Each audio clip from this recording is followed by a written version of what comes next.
Hello, മന്തി കഴിക്കാൻ പോവാം. ഞാൻ റെഡി. എന്റെ 200 ഉണ്ട്. Same bitch. വണ്ടി ഞാൻ എടുക്കാം. പെട്രോൾ ഞാൻ അടിക്കാം. Let's go.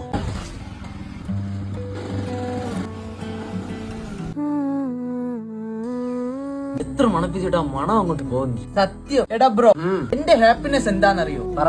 മന്തി തിന്നാൻ തോന്നുമ്പോ തിന്നാൻ പറ്റണം. മന്തി എന്നിട്ട് രാവിലെ ബാത്റൂമിൽ കയറുന്നതാണ് എന്റെ ഹാപ്പിനെസ്. പാളയംകുടം പഴത്തിന്റെ ആവശ്യമൊന്നുമില്ല. ചാന്തിയൊക്കെ തെറിച്ചെറിച്ചു പോകും. എടാ, എന്റെ ഭാഗ്യം എന്താണെന്നറിയാം? പറ. എപ്പോ വിളിച്ചു കഴിഞ്ഞാലും ഓടി വരുന്ന നിന്നെ പോലെ ഒരു മന്തി പാർട്ണറിനെ കിട്ടിയതാണ്. യെസ്, ഹാപ്പി അല്ലേ? അതിന്റെ സന്തോഷത്തിൽ നീ ഒരു ഹാഫ് മന്തി വാങ്ങുന്നു, നമ്മൾ ഷെയർ ഇട്ട് കഴിക്കുന്നു. എന്റെ പൈസ ഒന്നുമില്ല. എന്റെ ജിപേയിൽ 400 ഞാൻ കണ്ടല്ല. അത് കറണ്ട് ബില്ല് അടയ്ക്കാനുള്ള പൈസ അനക്കാൻ പറ്റൂല. നോ. എന്താ മച്ചാനെ സ്വർഗം?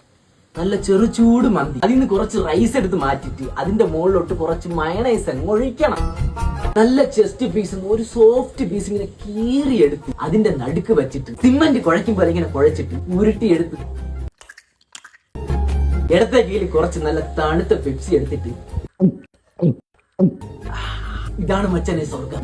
ഇപ്പൊ പോ. പൈസ പണം പോട്ടെ, പവർ വരട്ടെ. പണവും പ്രതാപവും നമുക്കെന്തിനാ? മന്തിയുണ്ടല്ലോ തിന്നാൻ, വയറുണ്ടല്ലോ. മന്തിയെ